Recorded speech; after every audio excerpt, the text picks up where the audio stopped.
Pakistan army chief Asim Munir కు అపరిమిత అధికారాలు ఇస్తూ ఆ దేశ పార్లమెంటు ఆమోదం తెలిపింది. 27వ రాజ్యాంగ సవరణ బిల్లుకు పార్లమెంటు దిగువ సభలో 3/2 కంటే ఎక్కువ మెజారిటీ రావడంతో దీనికి ఆమోదం లభించింది. కొన్ని రోజుల క్రితమే ఈ బిల్లుకు ఎగువ సభ ఆమోదం తెలిపింది. ప్రస్తుతం ఆర్మీ చీఫ్ గా ఉన్న ఆసిమ్ మునీర్ రాష్ట్రపతి సంతకం అనంతరం చీఫ్ ఆఫ్ డిఫెన్స్ ఫోర్సెస్ గా బాధ్యతలు చేపట్టనున్నారు. దీంతో ఆయనకు జీవితకాల రక్షణ లభించనుంది. ఆసిమ్ మునీర్ కు అపరిమిత అధికారాలు ఇస్తూ పార్లమెంటు ఆమోదం తెలపడంపై పాక్ ప్రధాని షెహబాజ్ షరీఫ్ హర్షం వ్యక్తం చేశారు. ఇది జాతీయ ఐక్యతకు కీలక అడుగుగా అభివర్ణించారు. వైమానిక నావిక దళాల గౌరవార్థం ఈ నిర్ణయం తీసుకున్నట్లు తెలిపారు. మరోవైపు 27వ రాజ్యాంగ సవరణ బిల్లులో భాగంగా రాజ్యాంగ కేసులను నిర్వహించడానికి ఫెడరల్ కాన్స్టిట్యూషనల్ కోర్టు ఎఫ్సీసీ ఏర్పాటుకు పాక్ పార్లమెంట్ ఆమోదం తెలిపింది.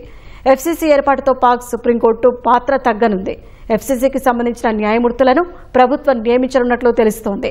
27వ రాజ్యాంగ సవరణ బిల్లుకు పార్లమెంట్ ఆమోదం తెలపడంపై ఇమ్రాన్ ఖాన్ కు చెందిన పాకిస్తాన్ తెహ్రీకే ఇన్సాఫ్ తో పాటు ప్రతిపక్షాలు వ్యతిరేకించాయి. ఓటింగ్ సమయంలో వాకౌట్ చేశాయి.